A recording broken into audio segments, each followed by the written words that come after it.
அனைவருக்கும் வணக்கம். TNPSC group 4 2026 பேட்ச்ல இருக்கோம். நம்ம பார்த்துட்டு இருக்கிறது பொது அறிவுல யூனிட் 3. ஓகேங்களா? இந்தியாவின் வரலாறு, பண்பாடு மற்றும் இந்திய தேசிய இயக்கம் 10 கேள்விகள் கேட்பாங்க. இதில் பார்த்தீங்கன்னா சிந்து சமய நாகரிகம், முக்தர்கள், தில்லி சுல்தான்கள், முகலாயர்கள் மற்றும் மராத்தியர்கள், அப்புறம் தென்னிந்திய வரலாறு. ஓகேங்களா? இதெல்லாம் ஃபுல்லாக நம்ம கம்ப்ளீட் பண்ணிட்டோம். ஓகேவா? அந்த கிளாஸ் அட்டன் பண்ணுங்க. அது உங்களுக்கு ரொம்ப யூஸ்ஃபுல்லாக இருக்கும். நம்ம பார்த்துட்டு இருக்கிறது பார்த்தீங்க அப்படின்னா தேசிய மறுமலர்ச்சி பார்த்துட்டு இருக்கோம். ஸோ தேசிய மறுமலர்ச்சியில் 10th ஸ்டாண்டர்ட் 11th ஸ்டாண்டர்ட் நம்ம கம்ப்ளீட் பண்ணிட்டோம். 12th ஸ்டாண்டர்டில் பார்த்தீங்க அப்படின்னா எத்திக்ஸ் புக்கில் வந்து இந்த போர்ஷன் கவர் ஆகுது. ஓகேவா? ஸோ அதுதான் பார்க்குறோம். ஸோ இதை நம்ம கம்ப்ளீட் பண்ணிட்டோம் அப்படின்னா தேசிய மறுமலர்ச்சி அந்த டாபிக் வந்து டோட்டலாக கம்ப்ளீட் ஆயிரும். வாங்க கிளாஸுக்கு போகலாம்.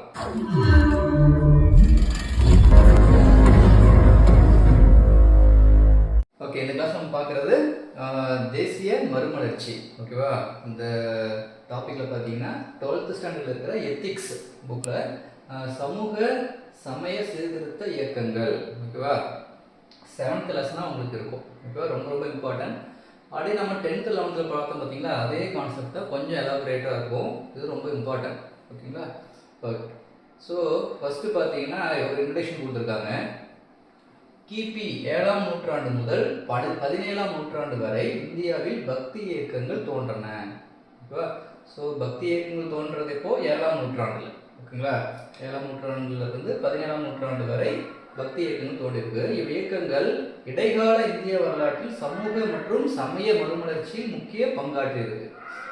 இதன் தொடர்ச்சியாக வங்காளத்தில் சமூக சமய சீர்திருத்த இயக்கங்கள் ராஜாராம் மோகன் ராய் என்பவரால் தொடங்கப்பட்டு அதன் பின் இந்தியா முழுவதும் பல சீர்திருத்த இயக்கங்கள் தோற்றுவிக்கப்பட்டு சமூக சமய மறுமலர்ச்சிக்கு வித்திட்டது. ஸோ இந்த இதுக்கெல்லாம் ஆரம்பம் யாரு? ராஜாராம் மோகன் ராய். ஓகேங்களா? சமூக சீர்திருத்தத்துக்கு. ஓகே, இதில் நம்ம ஃபர்ஸ்ட் பார்க்க போகிறது 19ஆம் நூற்றாண்டில் இந்தியாவில் தோன்றிய சமூக சமய சீர்திருத்த இயக்கங்களை பற்றி நம்ம பார்க்க போகிறோம். ஸோ இந்தியாவின் நிலை எப்படி இருந்தது அப்படின்னா, ஆங்கிலேய ஆட்சியில் இந்திய அரசர்களுக்கு இடையே நிர்வாகத்தில் பல சீர்கேடுகள் காணப்பட்டன. ஓகேங்களா? இந்தியர்கள் மேலைநாட்டு நாகரிகத்தை பின்பற்றியிருக்காங்க. கிறிஸ்துவ சமய பரப்பு குழுவினர்களும் இந்திய ஆட்சியாளர்களும் இந்தியரின் மொழிகளையும் இலக்கியங்கள், பண்பாடு, கலைகள் போன்றவற்றை போற்றியிருக்காங்க. ஆனால் அதன் வளர்ச்சிக்கு முக்கியத்துவம் அளிக்கவில்லை.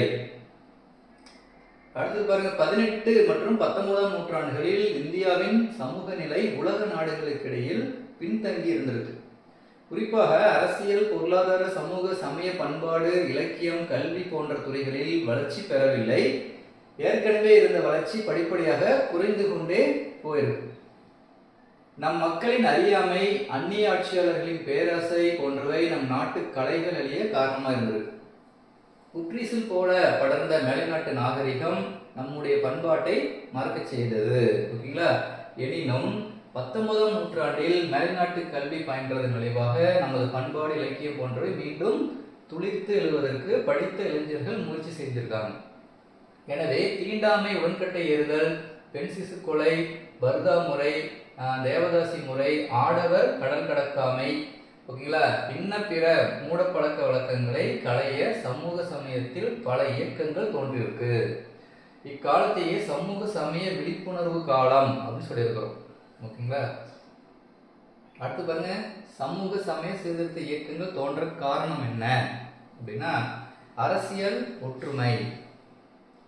ஆங்கிலேய ஆட்சியின் விரிவாக்க கொள்கை இந்திய மன்னர்களிடையே அரசியல் ஒற்றுமை ஏற்பட காரணமாக இருந்தது. டல்ஹௌசி காலத்துல கொண்டு வரப்பட்ட வாரிசு இழப்பு கொள்கையினால் பாதிக்கப்பட்டவர்கள் மீண்டும் தத்தெடுக்கும் உரிமை கொண்டு வர பாடுபட்டிருக்காங்க. இந்து வாரிசு தத்தெடுக்கும் சட்டத்தை மாற்றி அமைத்ததின் விளைவாக இந்து அரசுகள் ஒன்றிணைந்து தமது நாட்டின் பண்பாட்டை காப்பாற்ற ஆங்கிலேய அரசுக்கு எதிராக ஒன்று திரள்றாங்க. அடுத்து பாருங்க, இந்திய செய்தித்தாள்கள். இந்தியாவில் அச்சு எந்திரம் ஐரோப்பியர்களால் அறிமுகம் செய்யப்பட்டதால் செய்தித்தாள்கள் மற்றும் வார இதழ்கள் வெளிவந்திருக்கு. பல்வேறு மொழிகளில் செய்தித்தாள்கள் மற்றும் புத்தகங்களும் அச்சிடப்பட்டன. அமிர்த பஜார் பத்திரிகா, தி இந்து, சுதேசமித்திரன், இந்தியா கேசரி, மராத்தா போன்ற செய்தித்தாள்கள் நம் நாட்டின் பண்பாட்டை அறிந்து கொள்ள உதவியாக அமைந்தன.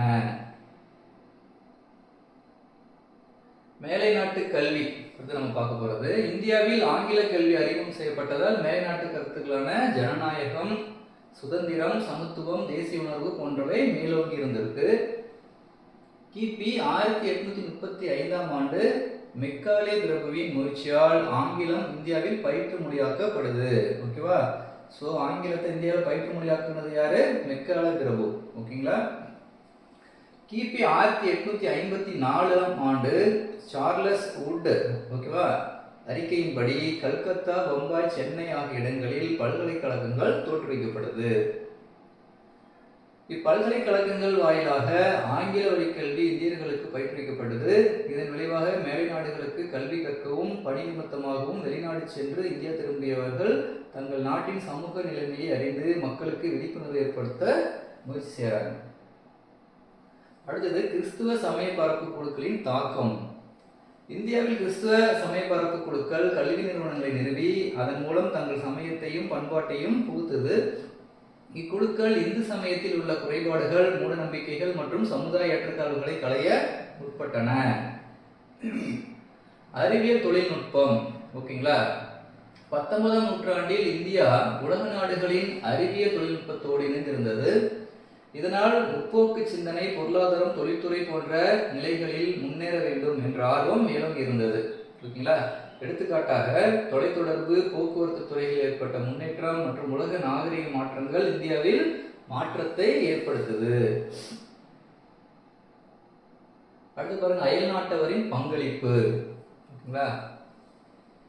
மார்க்ஸ் முல்லர் மற்றும் வில்லியம் ஜோன்ஸ் போன்றோர் இந்தியாவின் கடந்த கால பண்பாடுகளை மறு உயிர்ப்பிப்பு செய்தனர். இந்தியாவின் பாரம்பரிய நூல்களை கற்றுணர்ந்து இந்திய பண்பாட்டுக்கு முக்கியத்துவம் அளிச்சிருக்காங்க. அவர்கள் இலக்கியம், சமயம் சார்ந்த நூல்களை மேற்கத்திய மொழிகளில் மொழிபெயர்ப்பு செய்திருக்காங்க. இது உலக அளவில் வரவேற்பையும் அங்கீகாரத்தையும் பெற்று தந்தது. படித்த இந்தியர்கள் தங்கள் நாட்டின் பண்பாட்டை அறிந்து கொண்டனர். அவர்கள் மேற்கத்திய நாகரிகத்திற்கு எதிராக இந்திய நாகரிகத்தை மேம்படுத்த விரும்பினர். ஓகே, ஸோ நம்ம ஃபர்ஸ்ட் பார்க்க போகிறது பிரம்ம சமாஜம். ஓகேங்களா? ஸோ ராஜாராம் மோகன் ராய் 1772 1833 வரையும் இவருடைய காலம். ஓகேவா? ஸோ 19ஆம் நூற்றாண்டில் சமூக சமய சீர்திருத்தவாதிகளில் முதன்மையானவர் யார் அப்படின்னா ராஜாராம் மோகன் ராய். இவர் கிபி 1772 வங்காளத்தில் பிறந்திருக்கார். வைதிக இந்து குடும்பத்தில் பிறந்தவராயிருந்தும் தமது 15வது வயதில் உருவ வழிபாடு மறைநூல்களின் கருத்துக்கு எதிரானது, மாறானது என்று வங்க மொழியில் எழுதி வெளியிட்டு எல்லோருடைய கவனத்தையும் கவர்ந்திருக்கார். உலக சமயங்களை பற்றி அறியவும், சமயங்களின் கோட்பாடுகளை அறியவும், சமயங்கள் தோன்றிய இடங்களை காணவும் உலக மொழிகளை கற்று அறிகிறார். இவர் அரபிக், பாரசீகம், சமஸ்கிருதம், வங்கம், ஆங்கிலம், பிரெஞ்சு, இந்தி, லத்தீன், கிரேக்கம் மற்றும் ஹீப்ரு போன்ற மொழிகளை கற்றறிகிறாரு. கிபி 1820 இயேசுவின் போதனைகளை திறனாய்வு செய்து இயேசுவின் கொள்கைகள் அமைதிக்கும் ஆனந்தத்திற்கும் வழிகாட்டி என்ற நூலை வெளியிடுறார். ரொம்ப இம்பார்ட்டன்ட். ராஜாராம் மோகன் ராய் வாழ்க்கையில் திருப்புமுனையாக அமைந்தவை கிபி 1811ஆம் ஆண்டு நடந்த தன் அண்ணனின் மனைவிக்கு நடந்த சதி என்கின்ற உடன்கட்டை ஏறுதல் நிகழ்வு. ஓகேங்களா? அடுத்து பாருங்க, ராஜாராம் மோகன் ராய் என்பவருக்கு ராஜா என்ற பட்டம் அளித்தவர் முகலாய அரசர் 2ஆம் அக்பர் ஷா. ஓகேங்களா? இதன் பின் இவர் ராஜாராம் மோகன் ராய் என்று அனைவராலும் அழைக்கப்பட்டார். அவருடைய உண்மையான பேர் என்னது? ராம் மோகன் ராய் தான். ஓகேங்களா? ராஜாங்கிற பட்டம் வந்து அவருக்கு கொடுத்துருக்காங்க. நெக்ஸ்ட் நம்ம பார்க்கறது பிரம்ம சமாஜத்தின் தோற்றம் என்ன. ஓகேங்களா? கிபி 1828 பிரம்ம சமாஜத்தை தோற்றுவித்தவர் ராஜாராம் மோகன் ராய். இவர் இந்து சமயத்தில் காணப்பட்ட பல்வேறு மூட நம்பிக்கைகளை நீக்க பாடுபடுறார். 1815 இவர் கல்கத்தாவில் ஆத்மிய சபாவை தோற்றுவிக்கிறார். ஆத்மிய சபா.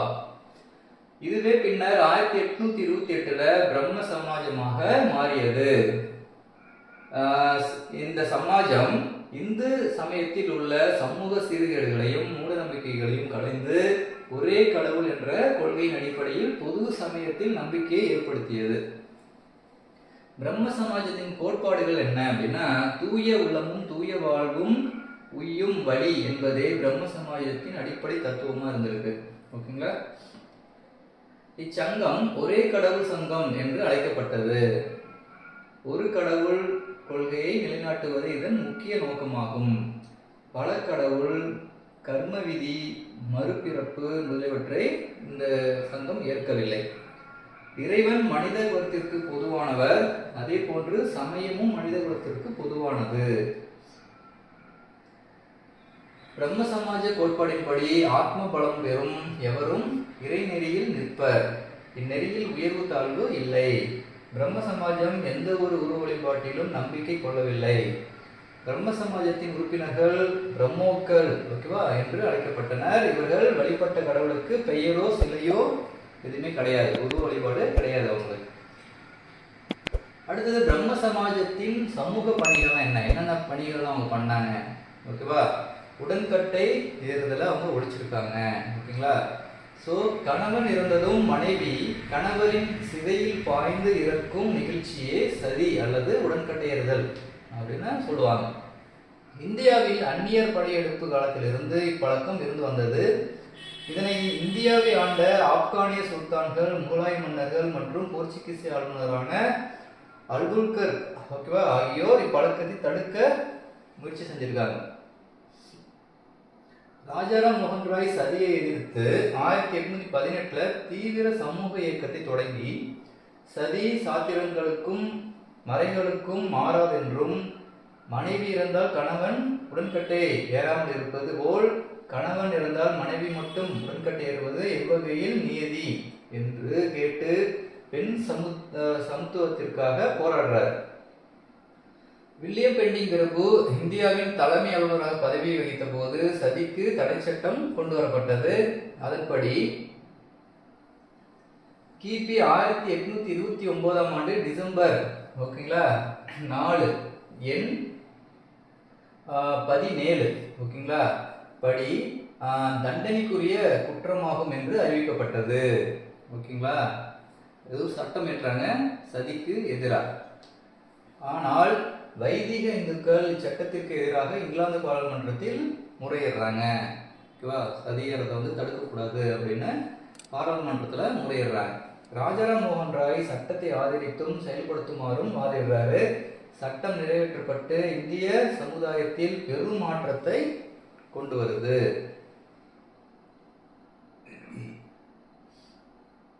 அடுத்து பாருங்க ஒரு பாக்ஸ்.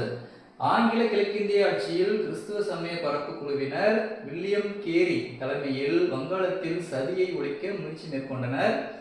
கிபி 1815 மற்றும் கிபி 1818 ஆண்டுகளில் வங்காளத்தில் அதிக அளவில் சதி ஒழிப்பு முயற்சிகள் நடைபெறும். வில்லியம் கேரி மற்றும் ராஜாராம் மோகன் ராய் முயற்சியால் வங்காள மாகாணத்தில் 1829 ஆண்டில் சதி ஒழிக்கப்படுது. 1861 விக்டோரியா மகாராணி ஆட்சி காலத்தில் இந்தியா முழுவதும் கொடிய சமூக பழக்கம் தடை செய்யப்பட்டது. நெக்ஸ்ட் பாருங்க, பெண் சிசு கொலை, ஓகேங்களா. ஸோ வரலாற்று ஆசிரியர் கர்னல் டாட், ஓகேவா, கூற்றுப்படி பெண் குழந்தைகள் பிறந்தவுடன் கொன்றுவிடும் வழக்கம் ராஜபுத்திர குடும்பத்தில் காணப்பட்டது. ராஜபுத்திரர்கள் குறிப்பிட்ட தங்கள் குலப்பிரிவுக்குள்ளேயே திருமணம் செய்து கொண்டனர். மற்ற பிரிவில் மனம் செய்விக்கும் அல்லது செய்து கொள்ளும் பழக்கம் இல்லை. தங்களது குலமரபு இரத்தத்தை தூய்மை உடையதாய் வைத்துக்கொள்ள அதிக பெண் குழந்தைகள் பிறந்தால் கொன்று விடுவார்கள். இது நாளடைவில் பெண் குழந்தை பிறந்தாலே கொன்றுவிடும் பழக்கமாக மாறிடுச்சு அப்படின்னு சொல்றாங்க. 1795 வங்காளத்தில் பெண் சிசு கொலைக்கு தடை சட்டம் கொண்டு வரப்பட்டது, ஓகேங்களா. அது என்னது, வங்கம் நெறிமுறைப்படுத்தும் சட்டப்படி 1795, ஓகேங்களா, பிரிவு 11, ஓகேங்களா. அடுத்து பாருங்க, பலதார மனம். இந்திய சமுதாயத்தில் ஒரு ஆண் பல பெண்களை மணத்தல் பரவலாக காணப்பட்டிருக்கு. இம்முறையை ராஜாராம் மோகன் ராய் கடுமையாக சாடுறாரு. வைதிக இந்துக்கள் பலதார மனதிற்கு ஆதரவளித்து அவரிடம் வாதிடுறாங்க. ஒரு வயிற்றில் பிறக்கும் ஆணுக்கும் பெண்ணுக்கும் சொத்து, வாழ்வுரிமை, பண்பாடு முதலியவற்றில் சம உரிமை உண்டு என்பதை வலியுறுத்தி இவற்றிற்கு சான்றாக வேத நூல்களை மேற்கோள் காட்டுறாரு. எனினும் முழுமையான சட்டம் வருவதற்கு நாம் பல காலம் காத்திருக்க வேண்டியிருந்தது. நெக்ஸ்ட் நம்ம பார்க்க போறது விதவை மனம், குழந்தை திருமணம். மனைவி இறந்தால் கணவனின் மறுதாரத்தை ஏற்றுக்கொள்ளும் சமுதாயம் கணவன் இறந்தால் மனைவி மறுமணம் செய்து கொள்வதை ஏன் ஏற்கக்கூடாது என்று ராஜாராம் மோகன் ராய் வாதிடுறாரு. எனவே பெண்கள் மறுமணம் செய்து கொள்வதை ஆதரிக்கிறார். ராஜாராம் மோகன் ராய் இறப்பிற்கு பின் குழந்தை திருமணத்தால் பாதிக்கப்பட்டு கணவனை இழந்த இளம் பெண்கள் கைமை நோன்பால் பாதிக்கப்பட்டவர்களுக்கு 1856 விதவை மறுமண சட்டம் கொண்டு வரப்பட்டது. விடோ ரீமேரேஜ் ஆக்ட் 1856 சட்டப்படி கணவன்களை இழந்த பெண்கள் மறுமணம் செய்வதற்கும் சுப நிகழ்ச்சிகளில் பங்கேற்பதற்கும் உரிமை பெறாங்க. அடுத்த பிறகு பிரம்ம சமாஜத்தின் சமயப்பணி என்ன? இச்சமாஜனத்தை சார்ந்தோர் ஒரு கடவுள் வழிபாட்டை பின்பற்ற வேண்டும். ஓகேங்களா? இறைவனை இரு கைகளால் மட்டுமின்றி இதயத்தாலும் வழிபட வேண்டும். ஒன்றே குலம் ஒருவனே தேவன் என்றும் மக்கள் அனைவரையும் சகோதர சகோதரியாக வாழ வேண்டும் என்றும் இவர்கள் வலியுறுத்தியிருக்கிறார்கள். இந்து சமயத்தை விட்டு விலகாமல் அதே நேரத்தில் மேலைநாட்டில் தோன்றிய நல்ல கருத்துக்களையும் ஏற்றுக்கொண்டு பரந்த உணர்வுடனும் செயல்பட வேண்டும். ஓகேங்களா? பிரம்ம சமாஜம் அந்த மாதிரி விரும்புது. சமாஜம் மக்களுக்கு பயனற்ற சமுதாய பழக்க வழக்கங்களை சட்டத்திற்கு புறமானது அப்படின்னு சொல்லியிருக்கார். பிரம்ம சமாஜம் எல்லா மதத்திலும் உள்ள மூட கருத்துக்களை வெறுத்தாலும் மதங்களையோ கடவுளையோ வெறுக்கவோ மறுக்கவோ இல்லை. எல்லா மதத்தையும் பற்றி ராஜாராம் மோகன் ராய் ஊன்றி கற்று உண்மையை தெளிந்தார். இவர் இயேசுநாதரின் கட்டளை என்ற நூலில் இயேசுநாதரின் ஒழுக்கங்களையும் அன்பான வாழ்க்கையையும் அனைவருக்கும் ஏற்ற கொள்கைகளையும் பாராட்டுகிறார். இஸ்லாமிய மதத்தில் உள்ள ஒரே கடவுள் கொள்கையை போற்றுகிறார். இந்து மதத்தில் உள்ள உருவ வழிபாட்டு முறைகளையும் கர்ம விதி, மறுபிறப்பு, உயர்வு தாழ்வு ஆகியவற்றை வெறுக்கிறார். ஆனால் அதனிடம் உள்ள ஆத்ம சாந்தியை போற்றுகிறார். ராஜாராம் மோகன் ராய்க்கு பின் பிரம்ம சமாஜத்தின் செயல்பாடுகள் எப்படி இருந்தது? ராஜாராம் மோகன் ராய்க்கு பின் பிரம்ம சமாஜம் சமூகத்திற்கு பெரும் தொண்டாற்றுது. விதவை திருமணத்தை விரிவுபடுத்த தீவிர இயக்கத்தை தோற்றுவிக்கிறாங்க. அது யாருன்னா ஈஸ்வர சந்திர வித்யாசாகர். ஓகேங்களா? லட்சக்கணக்கான விதவைகள் மறுமணத்திற்கு ஆதரவு அளிக்கிறாங்க. இதன் பயனாக கிபி 1856 விதவைகள் மறுமண சட்டம் இயற்றப்படுது. சேசவ சந்திரசேன் என்பவர் முயற்சியால் 1876 சிறப்பு திருமண சட்டம் நிறைவேற்றப்படுது. இந்த இயர்லாம் ரொம்ப ரொம்ப இம்பார்ட்டன்ட். சரிங்களா? இச்சட்டம் குழந்தை திருமணத்தையும் பலதார திருமணத்தையும் தண்டனைக்குரிய குற்றம் அப்படின்னு சொல்லுது. அதே மாதிரி கிபி 1901 பரோடா அரசு குழந்தை திருமண தடுப்பு சட்டத்தை கொண்டு வந்தது. கிபி 1930 இந்திய அரசால் சாரதா சட்டம், சாரதா ஆக்ட்னு சொல்லுவாங்க, கொண்டு வரப்படுது. ஓகேங்களா? 1930 இந்த சாரதா சட்டம் என்னன்னா பெண்களின் திருமண வயது 14 உயர்த்தப்படுது. ஓகேங்களா? பண்டித கார்வே என்பவர் பூனாவில் விதவை பெண்களுக்கென இல்லத்தை கட்டுறாரு. பெண்ணுரிமைகளை பாதுகாக்க படிப்படியாக பல சட்டங்கள் கொண்டு வரப்படுது. ராஜாராம் மோகன் ராய் மதிப்பீடு. ஓகேங்களா? இவர் ஒரு சமுதாய சீர்திருத்தவாதி மட்டுமல்லாமல் சிறந்த நாட்டுப்பற்று உடையவராகவும் திகழ்ந்திருக்காரு. இவரை இந்து சமயத்தை சீர்திருத்திய செம்மல், இந்திய மறுமலர்ச்சியின் தந்தை, இந்தியாவின் விடிவெள்ளி, இந்திய தேசியத்தின் முன்னோடி, இந்தியாவின் புத்துலக சிற்பி அப்படிலாம் பாராட்டுறாங்க. மக்களிடையே அரசியல் விழிப்புணர்வை தோற்றுவிக்க முயன்றிருக்காரு. இந்தியருக்கு தாய்மொழி பற்றும் தன்னம்பிக்கையும் வளர சம்பாத் கௌமுகி என்னும் வங்கமொழி வார பத்திரிகை ஒன்றை தொடங்குறாரு 1821. சம்வாத் கௌமுகி. ஓகேங்களா? பாரசீக வார பத்திரிகையான மிராத் உல் அக்பர் என்ற பத்திரிகையை தொடங்குறாரு. இவர் கிபி 1833 செப்டம்பர் 27 பிரிஸ்டலில் என்ன பண்றாரு, இயற்கை எதிரார். இவர் உலகிலேயே நவீன முறையில் முதன்முறையாக சமய ஒற்றுமை நோக்கு உணர்ச்சியினை உண்டாக்க பாடுபட்டார் என்று வரலாற்றாசிரியர் சர்மோனியர் வில்லியம் குறிப்பிட்டார். உலக மனிதாபிமானத்தை ஆன்மீகம், அரசியல் ஆகியவற்றுடன் இணைத்து பரந்த மனித சமயத்தை கண்டவர் ராஜாராம் மோகன் ராய் என்று வரலாற்றாசிரியர் சீல் என்பவர் குறிப்பிட்டார். எனவே இந்திய மறுமலர்ச்சியின் தந்தையாகிய ராஜாராம் மோகன் ராய் இந்திய வரலாற்றில் இவரது காலத்தில் சமூகம், சமயம், அரசியல் ஆகிய துறைகளில் சீர்திருத்தம் வளர காரணமாக திகழ்ந்தார் சொல்றார். அடுத்தது பாருங்க, ஆரிய சமாஜம் 1875. ஆரிய சமாஜம் முக்கியமா அதனுடைய மீனிங் என்ன அப்படின்னா, ஆரியா என்ற சமஸ்கிருத சொல்லின் பொருள் அறிவார்ந்தோர் அமைப்பு, ஓகேங்களா, மற்றும் கடவுளின் குழந்தை என்பது ஆகும். அனைத்து ஆன்மாக்களும் கடவுளின் குழந்தைகள் என்றும் அவை கடவுளுக்கு கீழ்ப்படிதல் வேண்டும் என்பதும் தயானந்தரின் கருத்துக்கள் ஆகும். ஆரிய சமாஜம் தயானந்த சரஸ்வதியால் கிபி 1875 தோற்றுவிக்கப்பட்டது. இவருடைய இயற்பெயர் மூல் சங்கர், ஓகேங்களா. இவர் கத்தியவாரில் உள்ள மூர்வி என்னும் இடத்துல 1824 பிறக்கிறாரு. மதுராவிற்கு சென்று அங்கு சுவாமி விராஜி நந்தரின் சீடர் ஆகிறாரு. வேத நூல்களை ஆழ்ந்து படிக்கிறாரு. கிபி 1875 பம்பாயை தலையிடமாக கொண்டு ஆரிய சமாஜத்தை தொடங்குறார். ஓகேங்களா. பிறகு அது லாகூருக்கு மாற்றப்படுது. இவர் வேத நூல்களை மொழிபெயர்க்கிறாரு. அவற்றை சத்யானந்த பிரகாஷ் இந்தியிலும், வேத பாஷ்யங்கள், யஜுர் வேதம் போன்றவற்றை சமஸ்கிருதத்திலும் மொழிபெயர்க்கிறார். வேதங்களின் பகுதிகளான பிராமணங்கள், சம்ஹிதைகள் மற்றும் உபவேதங்களில் காணப்படும் கருத்துக்களே ஆரிய சமாஜத்தின் கருவூலங்களாகும்.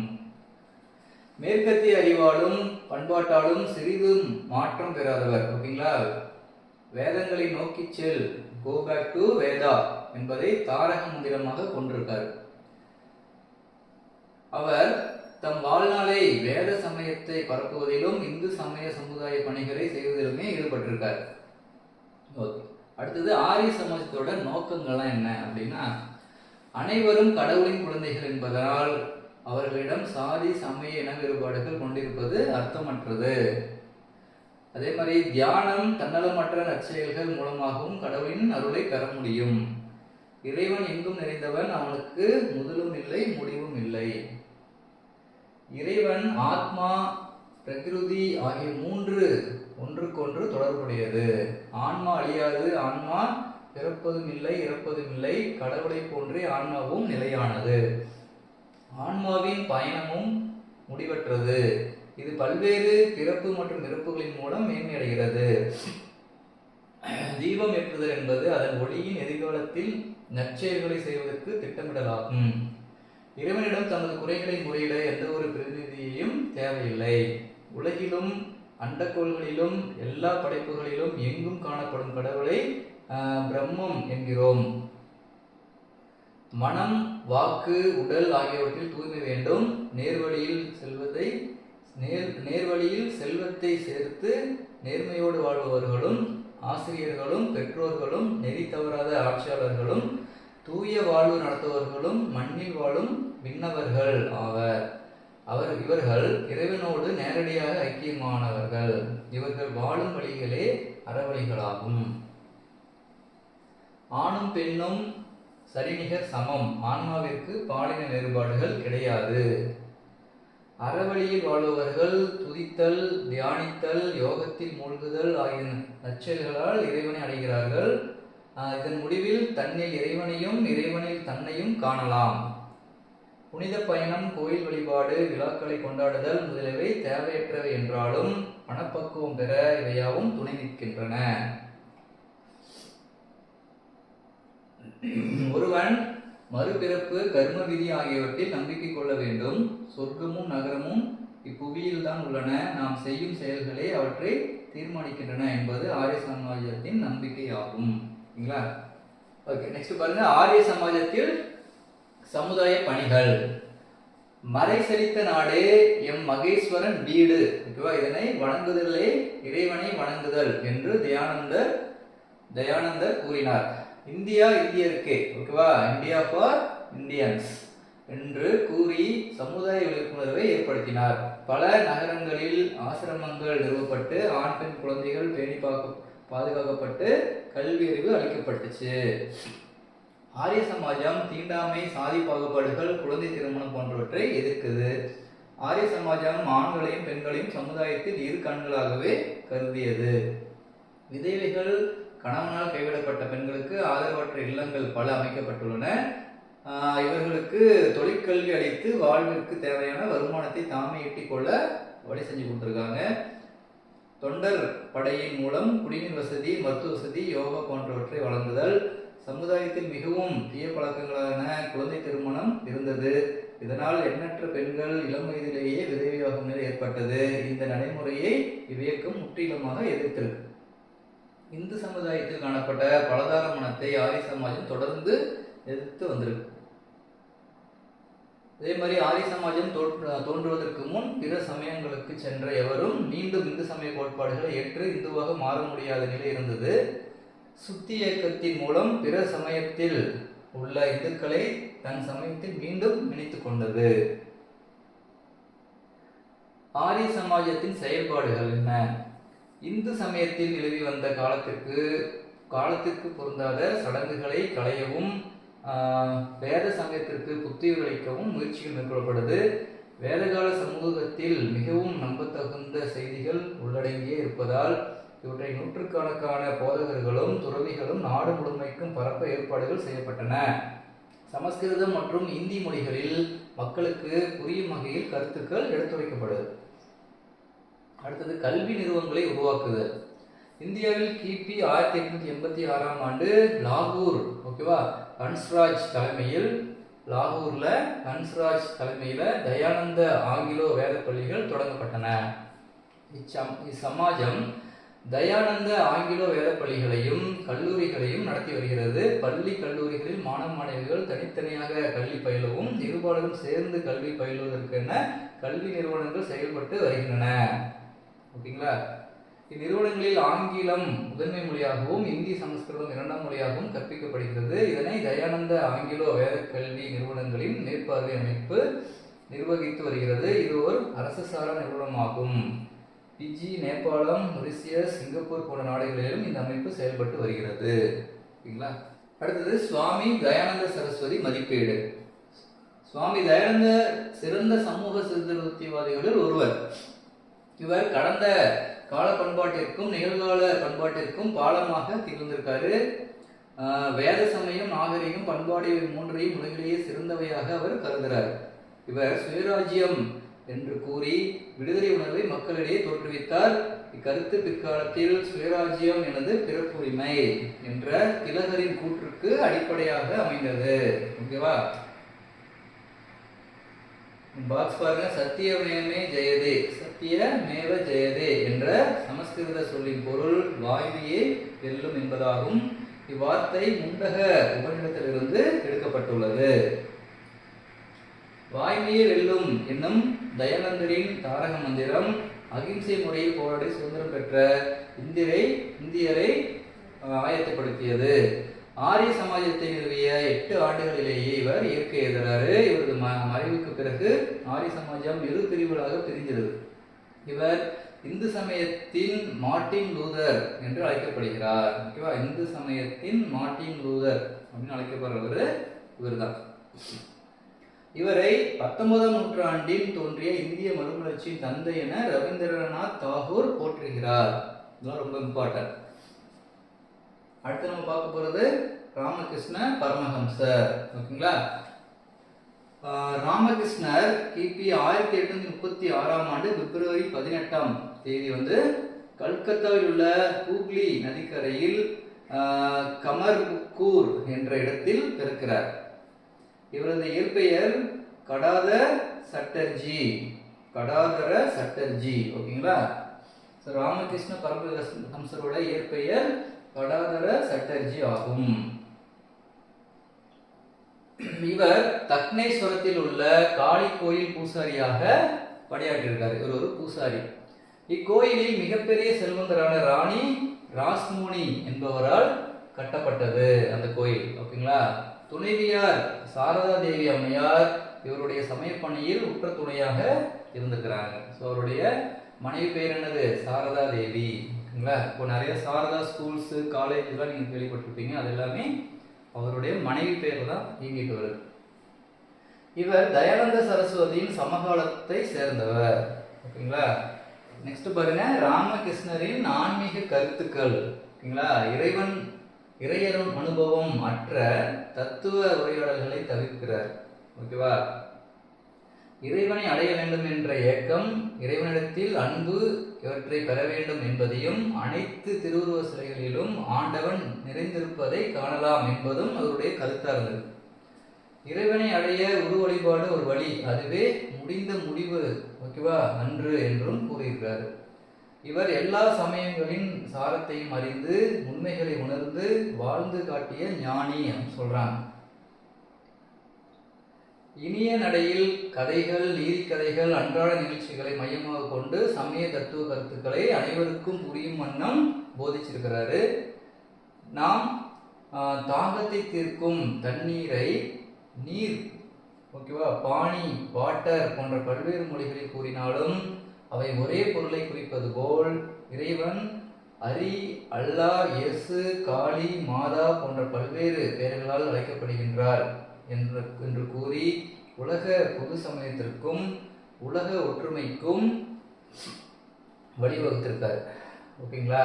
எனவே ராமகிருஷ்ணரை இறைவனும் மனிதனும் கலந்த வியத்தகு கலவை என விவேகானந்தர் குறிப்பிட்டிருக்கார். அடுத்து நம்ம பார்க்க போறது சுவாமி விவேகானந்தர். ஓகேங்களா. சுவாமி விவேகானந்தர் வேதாந்த தத்துவத்தின் செல்வாக்கு மிக்க ஆன்மீக தலைவர்களுள் குறிப்பிடத்தக்கவர். இந்திய மக்களுக்கு ஆன்மீக ஒளியை புகட்டுவதில் பெரும் பங்கு இவருக்கு உண்டு. சரிங்களா. வேதாந்த தத்துவங்களை மேற்கத்திய நாடு முழுவதும் பரப்பி ஏழை எளியோருக்கு சேவை செய்ய வேண்டும் என்ற கொள்கையை கொண்டிருக்கிறார். விவேகானந்தர் கல்கத்தாவில் 1863 விஸ்வநாத தத்தா புவனேஸ்வரி தேவிக்கு மகனாக பிறக்கிறார். ஓகேங்களா. இவரது இயற்பெயர் நரேந்திரநாத் தத்தா. ஓகேவா. இவர் துறவியாக மாறிய போது தமது இயற்பெயரை விவேகானந்தர் என்று மாற்றிக்கொள்றார். இவர் இளம் வயதிலேயே இசைக்கருவி வசிப்பது, தியானம் செய்வது போன்ற பயிற்சிகளை மேற்கொள்றாரு. சமூகத்தில் நிலவிய சாதி, சமய பாகுபாடு மற்றும் மூடப்பழக்கங்கள் பற்றிய பல கேள்விகள் மற்றும் சந்தேகங்களை எழுப்புறாரு. இவர் மேற்கத்திய தத்துவங்கள், அளவையியல், ஓகேவா, லாஜிக் மற்றும் ஐரோப்பிய நாடுகளின் வரலாற்றுகளை படிக்கிறாரு. சேஷவ சந்திர சேன் தலைமையில் இயங்கிய பிரம்ம சமாஜத்தில் உறுப்பினர் ஆகிறாரு. ராமகிருஷ்ணரை நேரில் சந்தித்து ஆசி பெற்று தமது குருவாக ஏற்றுக்கொள்றார். அத்வைத வேதாந்தத்தில் 5 ஆண்டுகள் பயிற்சி மேற்கொள்றாரு. ராமகிருஷ்ணரின் இறப்புக்கு பின் அவர் பெயரில் மடம் மற்றும் தொண்டு நிறுவனங்களை தொடங்குறாரு. விவேகானந்தர் ஆன்மீக பயணம் மேற்கொண்டு வாரணாசி, அயோத்தி, ஆக்ரா, பிருந்தாவன் மற்றும் ஆழ்வார்கள் வாழ்ந்த இடங்களை தரிசிக்கிறாரு. தம் சுற்றுப்பயணத்தின் போது அரண்மனை, குடிசைகள் போன்ற இடங்களில் தங்குறாரு. அனைத்து சமூக மக்களையும் சந்திக்கிறாரு. சமுதாயத்தில் ஏற்றத்தாழ்வு மற்றும் சாதிய வேறுபாடுகளை கண்டிக்கிறார்.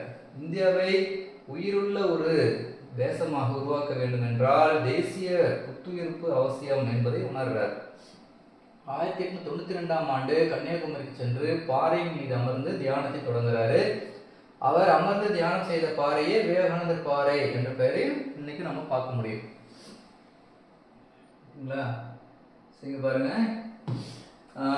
ராஜயோகம், கர்மயோகம், பக்தி யோகம், ஞான யோகம் போன்றவற்றின் மூலம் மோட்சத்தை அடையலாம் என்று தமது யோக நெறிகள் என்ற நூலில் விவேகானந்தர் கூறியிருக்கார். அதே மாதிரி கிபி 1892 சுவாமி விவேகானந்தரும் மன்னர் பாஸ்கர சேதுபதியும் மதுரையில் சந்தித்து வரலாற்று சிறப்புமிக்கது. இந்த சந்திப்பு தான் சுவாமி விவேகானந்தர் அமெரிக்க உலக சமய மாநாட்டிற்கு செல்ல வழிகோலியது அப்படின்னு சொல்றாங்க.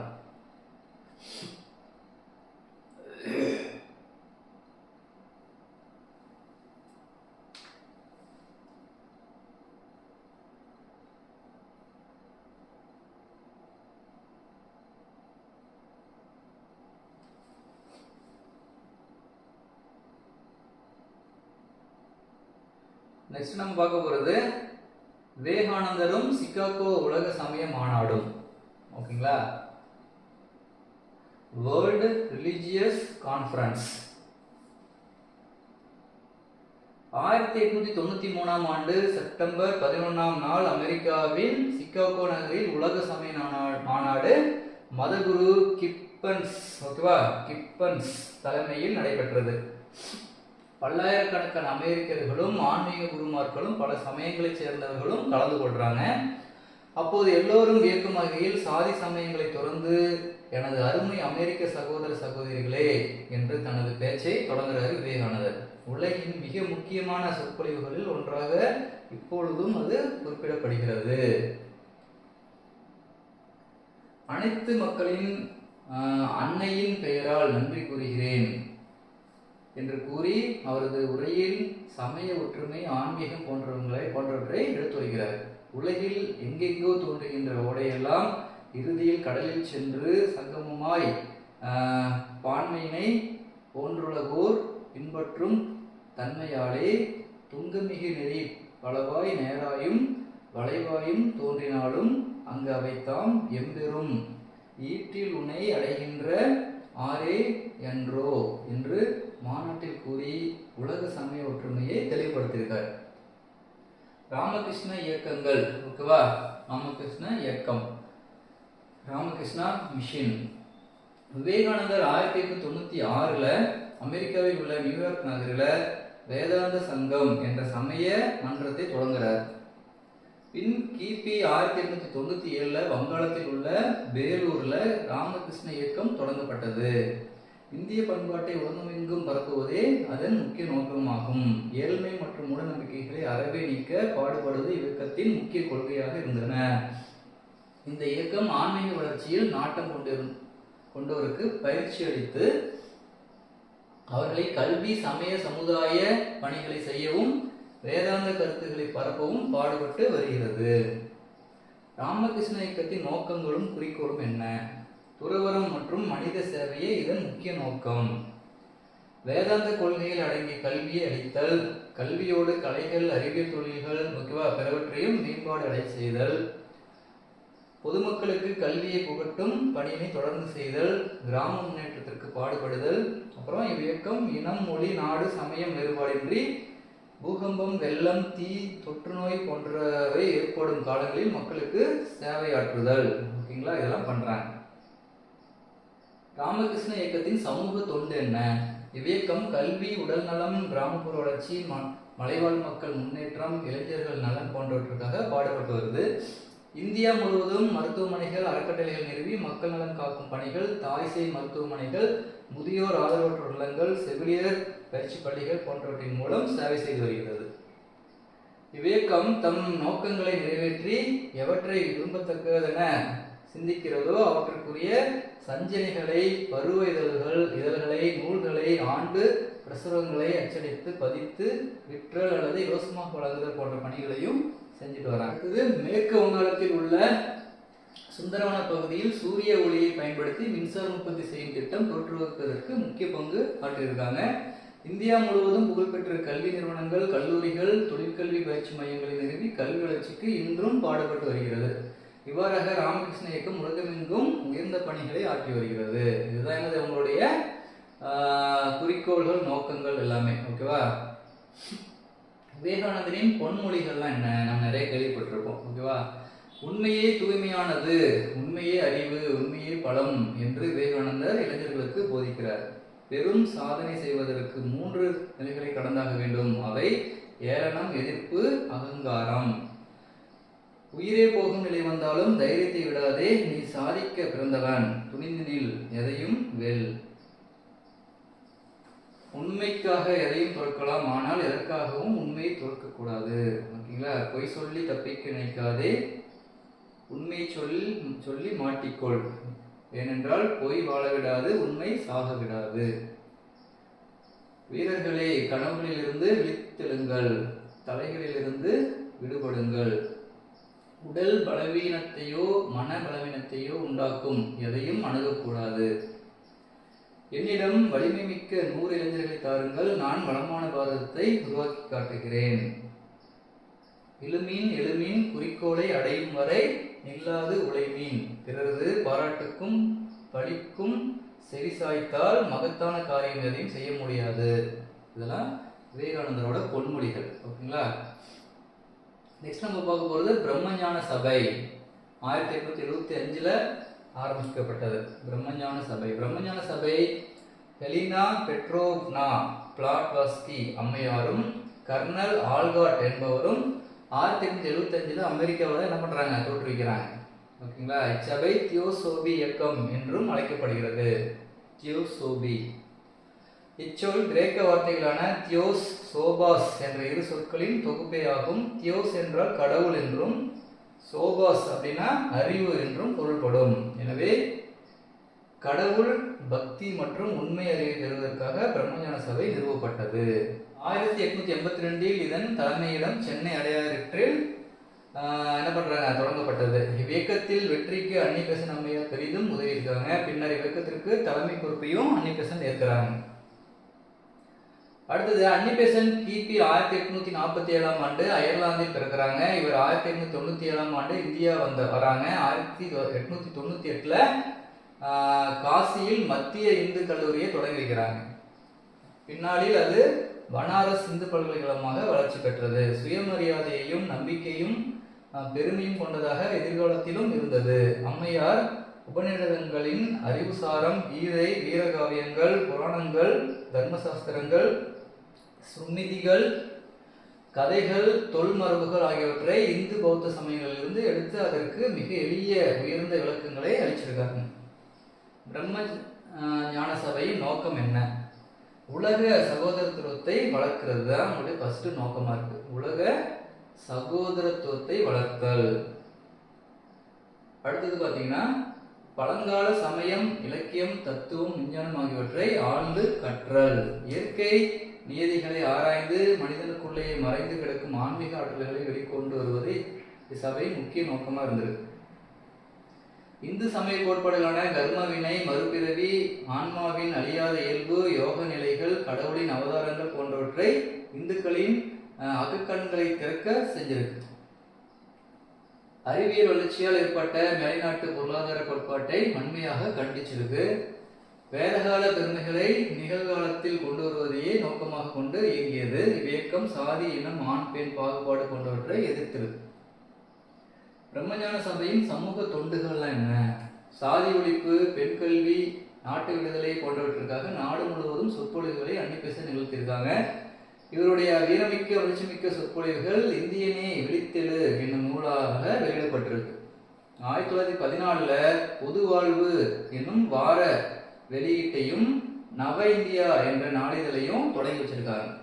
இவ்விரு பத்திரிகைகளும் பகுத்தறிவு வாதங்களையும் மனிதாபிமான அறங்களையும் எடுத்து கூறி இந்தியாவிற்கு தன்னாட்சி வேண்டும் என வலியுறுத்திருக்கு. பிரம்மஞான சபையின் கிளைகள் உலகமெங்கும் உள்ளது. கீழை நாட்டு சமயங்களில் காணப்படும் அறிவு கருவூலங்களில் மதிப்பை வெளிக்கொணர இச்சபை பெரிதும் பங்காற்றியிருக்கு. இச்சபை மறைவியல் கல்வி பணியை இந்தியாவில் மட்டுமின்றி மேலை நாட்டிலும் பரவ செய்தது. பிரம்மஞான சபை பல கல்வி நிறுவனங்களை நிறுவியுள்ளது. அவற்றில் ஆல்காட் நினைவு பள்ளி, ஓகேங்களா, ஆல்காட் நினைவு இடைநிலை பள்ளி போன்றவை அடங்கும். இங்கு மாணவர்களுக்கு கல்வி, சீருடைகள், புத்தகம், இலவச உணவு போன்றவை வழங்கப்படுகிறது.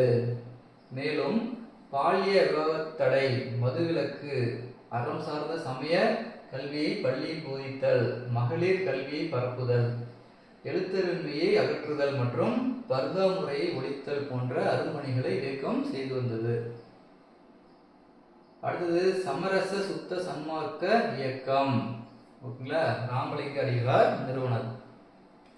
ஆன்மநேய ஒருமைப்பாடு எங்கும் தலைக்க, உலகமெல்லாம் உண்மை நெறி பெற்றிட, எவருக்கும் இறைவன் ஒருவரே, எவ்விடத்தும் எவ்வுயிருக்கும் இலங்கும் சிவம் ஒன்றே, அவரே அருட்பெருஞ்சோதி என்று கூறியிருக்கார் ராமலிங்க அடிகளார். திரு அருட்பிரகாச வள்ளலார் என்று போற்றப்படும் வடலூர் ராமலிங்க அடிகளார் 1823 அக்டோபர் 5ஆம் நாள் ராமையா சின்னம்மையாருக்கு 5வது மகனாக பிறக்கிறார். சிறு வயதிலிருந்தே இறைவனால் ஆட்கொள்ள பெற்று நூற்றுக்கணக்கான அருட்பாக்களை அருள்கிறார். இவ்வாறு அருளிய பாடல்களின் தொகுப்பே திருவருட்பா அப்படின்னு சொல்றோம். வள்ளலார் தாம் கண்டு அடைந்த வழியை நாம் எல்லோரும் பெறவே 1865 சமரச சுத்த சன்மார்க்க சங்கத்தை நிறுவுறாரு.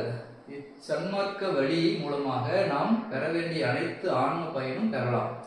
மேலும் இந்த ஊன் உடம்பு ஒளி உடம்பாகிய ஒளிரும் என்கிறார்.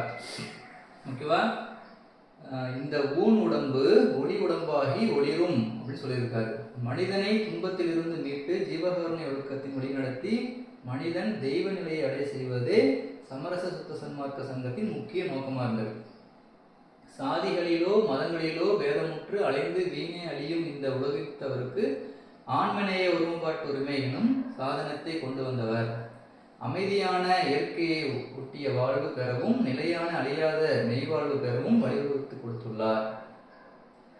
ராமலிங்க அடிகளாரின் படைப்புகள் வள்ளலார் பதிப்பித்தவை: சின்மய தீவிகை, ஒளி விலோடுக்கம், தொண்டை மண்டல சதக்கம், இதெல்லாம் வள்ளலார் பதிப்பித்தவை.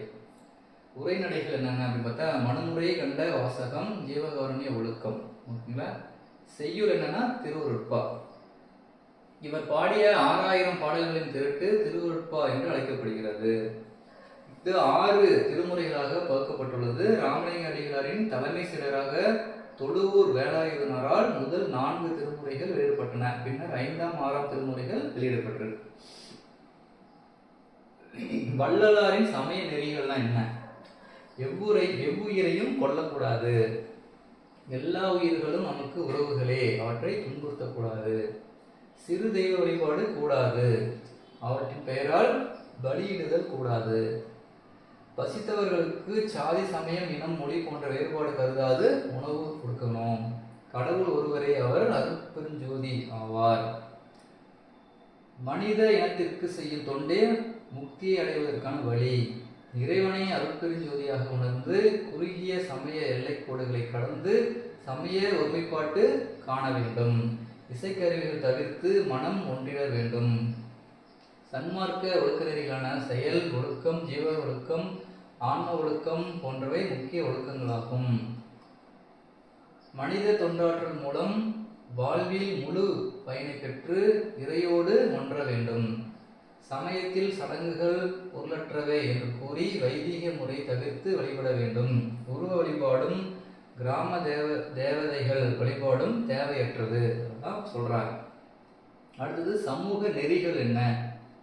சமூக பிரிவும் சாதி பிரிவும் பொருளற்றவை, அறியாமையின் வெளித்தோற்றங்களை சுட்டிக்காட்டி சமூக அமைப்பில் மாற்றம் தேவை என்று சொல்லியிருக்காரு. ஜீவகாருண்ய ஒழுக்கம் மூலம் ஆன்மநேய ஒருமைப்பாட்டை உலகத்தோர் அடையலாம் என்று சொல்லியிருக்காரு. மனித பிறவிகளிடத்தும் பிற உயிர்களிடத்தும் அன்பு காட்ட வேண்டும் அப்படின்னு சொல்லியிருக்காரு. அடுத்தது இளம் சமூகத்தினருக்கான நெறிகள்லாம் என்ன சொல்லியிருக்காங்க?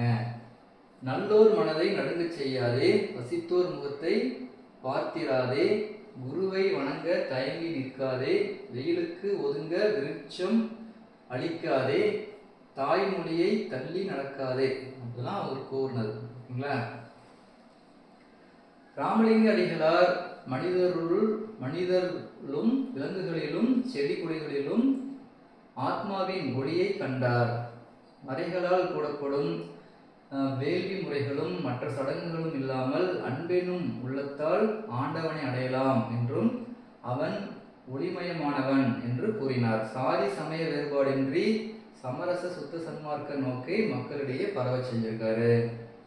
ஓகேங்களா? ஸோ நெக்ஸ்ட் நம்ம பார்க்க போகிறது பிற சீர்திருத்தவாதிகள்லாம் யார் யார் அப்படின்னா, ஃபர்ஸ்ட் வர்றது ஸ்ரீ நாராயண குரு. ஓகேவா?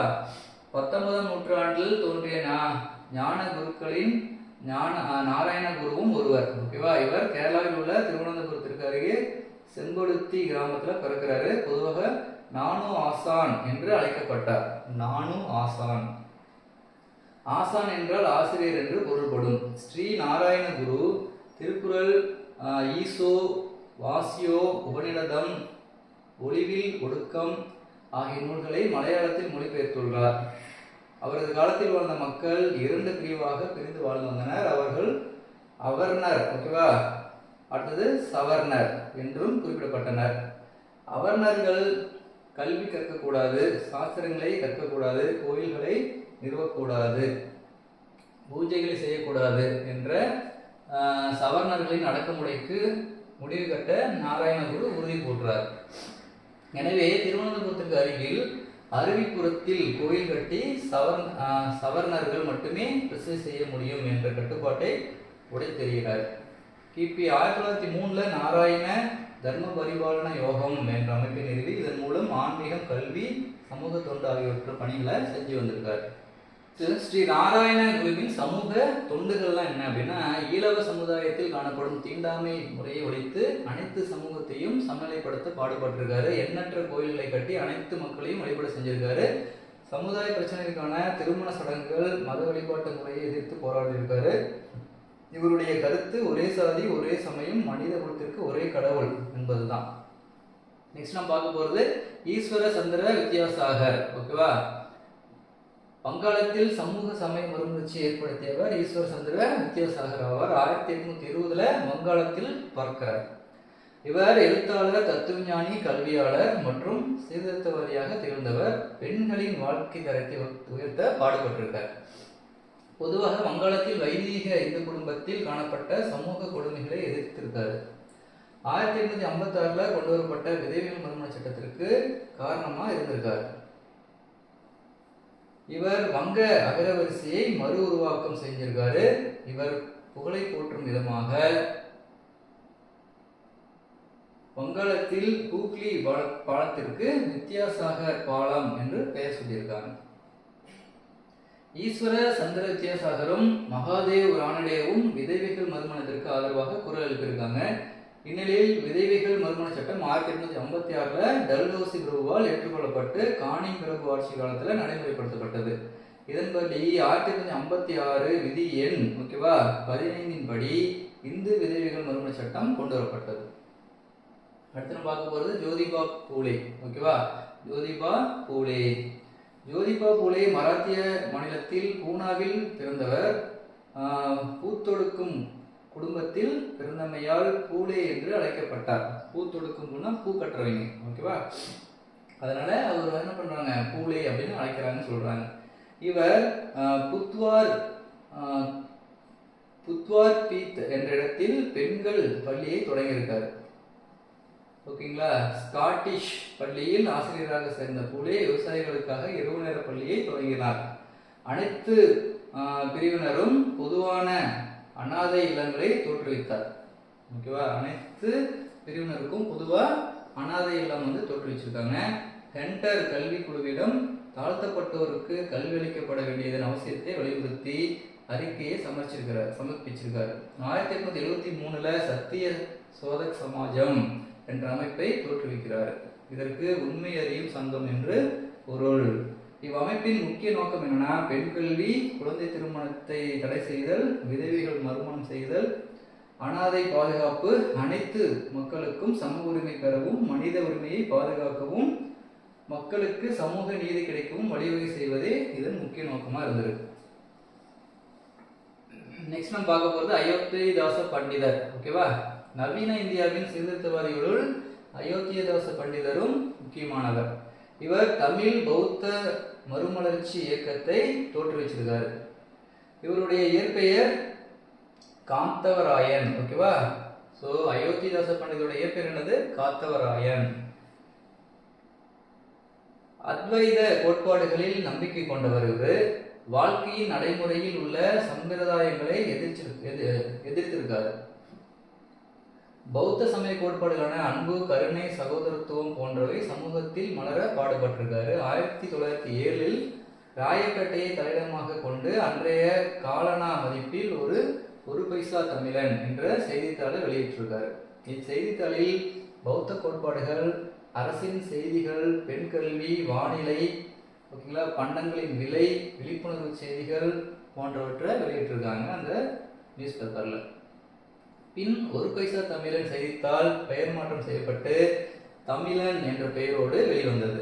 ஓகேங்களா, இச்செய்தித்தாள் பெண் கல்விக்கு முக்கியத்துவம் அளித்து பெண் சமுதாய முன்னேற்றத்திற்கு காரணமா அமைஞ்சிருக்கு.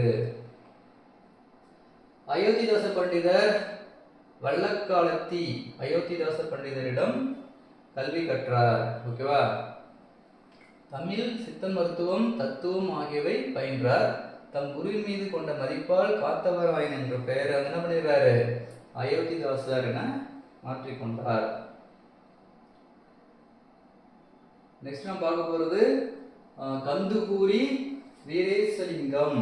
ஓகேவா? தெலுங்கு மறுமலர்ச்சியின் இயக்கத்தின் தந்தை என்று அழைக்கப்படுவர் கந்துகூரி வீரேசலிங்கம். ஓகேவா? 1848 ஆந்திராவில் உள்ள ராஜமுந்திரி என்ற இடத்துல பிறக்கிறார். இவர் சமூக சீர்திருத்தவாதி மற்றும் எழுத்தாளர் ஆவார். பெண் கல்வி, வரதட்சணை ஒழிப்பு, விதவை திருமணம் போன்றவற்றை ஆதரித்து சீர்திருத்தங்களை தொடங்கி வைக்கிறாரு. பெண் கல்வியை ஊக்குவிக்க 1876 விவேகவர்த்தினி என்ற செய்தித்தாளை தொடங்குறார். ஓகேவா? பெண் கல்வியை ஊக்குவிக்க விவேகவர்த்தினி அப்படிங்கிற செய்தித்தாளை தொடங்குறாரு. 1874 பொதுப்பள்ளியை நிறுவி சமூக முன்னேற்றம் அடைய செய்கிறார். 1908 ஹித்காரிணி பள்ளியை தொடங்குறார். ஆந்திராவில் விதவைகள் திருமணத்தை 1889 நடத்தி வைக்கிறார். நம்ம பார்க்க போறது ஈவே ராமசாமி. தந்தை பெரியார் என்று போற்றப்பட்ட ஈவே ராமசாமி 1879 செப்டம்பர் 17 ஈரோட்டில் பிறக்கிறார். குடியரசு, புரட்சி, விடுதலை போன்ற இதழ்கள் மூலம் தனது சுயமரியாதை கொள்கைகளை வெளியிடுறார். பெரியாரால் சுயமரியாதை இயக்கம் 1925 தோற்றுவிக்கப்பட்டது. இவ்வியக்கத்தின் மூலம் மூட பழக்க வழக்கங்களை சமூகத்திலிருந்து அகற்றுவது, தீண்டாமை, மூட நம்பிக்கைகள், பெண்களை தாழ்வாக கருதும் மனநிலை போன்றவற்றை எதிர்த்து குரல் கொடுத்தார். பெரியார் 1929 முதல் 1932 வரை மலேசியா, சிங்கப்பூர், இலங்கை, பிரான்ஸ், ஜெர்மனி, கிரீஸ் போன்ற நாடுகளுக்கு பயணம் மேற்கொண்டு தம்முடைய சுயமரியாதை கொள்கைகளை விளக்கி கூறுறார். இவருடைய சமுதாய பங்களிப்பை பாராட்டி யுனெஸ்கோ நிறுவனம் பெரியாரை புத்துலக தொலைநோக்காளர், தென்னிந்தியாவின் சாக்ரட்டிஸ் என பாராட்டி விருதுகள்லாம் வழங்கியிருக்காங்க. பெரியாரின் முதலாவது சமுதாய போராட்டம் கேரளாவில் உள்ள வைக்கம் என்ற இடத்தில் தீண்டாமை ஒழிப்பிற்காக திருவாங்கூர் மன்னருக்கு எதிராக போராடி வெற்றி பெறாரு. கலப்பு திருமணத்தையும் சீர்திருத்த திருமணத்தையும் ஆதரிச்சிருக்காரு. பெயருக்கு பின்னால் வரும் சாதியின் பெயரை ஒழிக்க பாடுபட்டிருக்காரு. பெரியார் தமது பகுத்தறிவு, சுயமரியாதை கருத்துக்களை பரப்புவதற்காக தமிழகமெங்கும் நாடகங்கள், ஊர்வலங்கள், போராட்டங்கள் ஆகியவற்றை நடத்தியிருக்கார். பெரியாரால் உருவாக்கப்பட்ட சுயமரியாதை திருமண முறை எல்லோராலும் போற்றப்பட்டது. சமூக நீதி, சமத்துவம், பெண் கல்வி, பெண் விடுதலை, வரதட்சணை ஒழிப்பு போன்றவற்றுக்காக போராடியிருக்கார். தேவதாசி முறையை எதிர்த்து போராடியிருக்காரு. சமூகத்தில் சமத்துவம் காண விரும்பியிருக்கார். சமூக சமய சீர்திருத்த இயக்கங்களின் விளைவுகள்லாம் என்ன பார்க்க போறோம். இந்திய நாட்டின் பாரம்பரிய பெருமைகளை உலகறிய செய்யும் வண்ணம் வேத நூல்களையும், வேதங்களையும், உபநிடதங்களையும் சமஸ்கிருத மொழியிலிருந்து தங்கள் மொழியில் மேலை நாட்டினர் மொழிபெயர்த்தனர். இது நம் நாட்டின் உயரிய பண்பாட்டை உலகறிய செய்து. இந்து சமயத்தில் நிலவி வந்த பல்வேறு சமூக தீமைகள், மூடப்பழக்க வழக்கங்கள் மற்றும் வழிபாட்டு முறைகள் போன்றவற்றை மக்கள் அறிய தொடங்குறாங்க. 19ஆம் நூற்றாண்டில் நிலவி வந்த மிக கொடுமையான சதி எனும் முன்கட்டை ஏறும் வழக்கத்திற்கு தடை சட்டம் கொண்டு வரப்படுது. ஆங்கிலேய ஆட்சி காலத்தில் கொண்டு வரப்பட்ட சமூக சட்டங்கள் மூலம்